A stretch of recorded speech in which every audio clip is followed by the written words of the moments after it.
जिसका जन्म हुआ है, जो पैदा हुआ है, वो मरेगा जरूर। ये प्रकृति का शाश्वत नियम है और सृष्टि इसी आधार पर चलती है। नमस्कार, भगवत गीता बाय आशा मेरे इस चैनल पर आपका बहुत बहुत स्वागत है।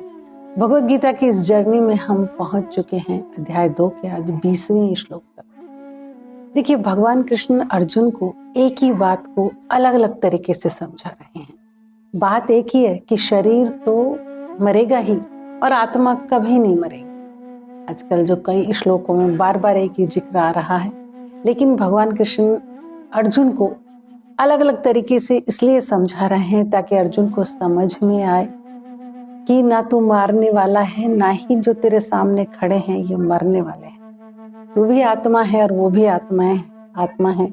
मरेगा तो सिर्फ शरीर तेरा या उनका, आत्मा नहीं मरने।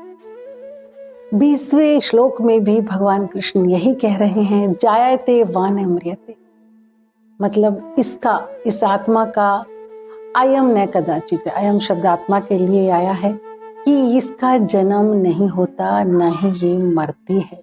नेचुरल सी बात है, जिसका जन्म होगा वही मरेगा। इसका जायते वान म्रियते, न इसका जन्म होता है न ये मरती है। वा भूतवा भूय भविष्य, और उत्पन्न होकर फिर होने वाले।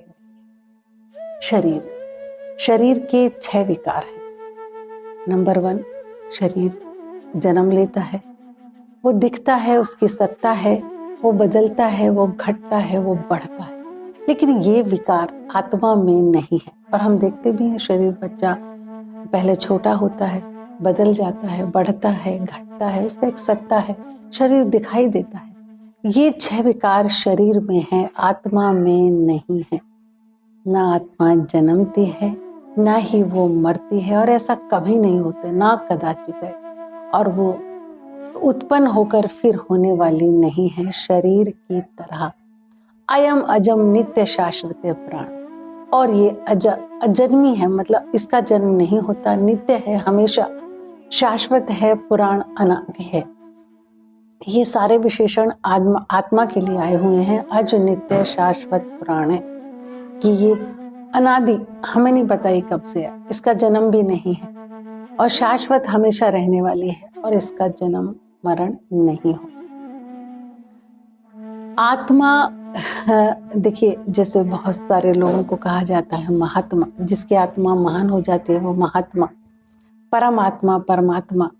बहुत ज्यादा जो इस तरीके से हम नहीं कहते कि जो उसका महान शरीर, उनका महात्मा गांधी के लिए या किसी के लिए भी हम जिसको महात्मा कहें, महान शरीर नहीं बोलते, आत्मा ही बोलते हैं, महात्मा ही बोलते हैं।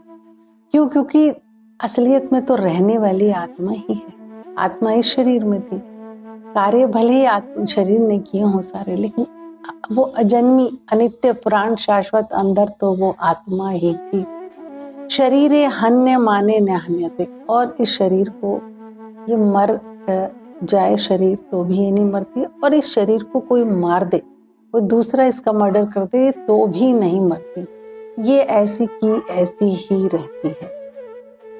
भगवान कृष्ण को बार बार कई श्लोकों में एक ही बात कहने की जरूरत इसलिए पड़ी क्योंकि अर्जुन बहुत शोक में है और दुख में। उसे लगता है कि इनको मैं नहीं मारूंगा, और अगर मारूंगा तो ये मर जाएंगे, है ना। तो उसको ये दुख है कि ये भीष्म है, ये द्रोण है, मेरे मारने से ये मरेंगे, मुझे इसका पाप लगेगा, ये सही नहीं है। लेकिन भगवान कृष्ण बता रहे हैं कि पाप पुण्य का तो बात ही नहीं है, ये सब आत्माएं हैं। तुम सोच रहे हो तुम्हारे मारने से मरेंगे, ऐसी बात नहीं है। ये अपना टाइम है सबका, अपना प्रारब्ध है सबका, और उसके अनुसार घटनाएं इस संसार में घटती ही हैं। तो दुखी इंसान को इंसान कई तरीके से समझाने की कोशिश करता है ताकि उसको वो चीज समझ में आ जाए।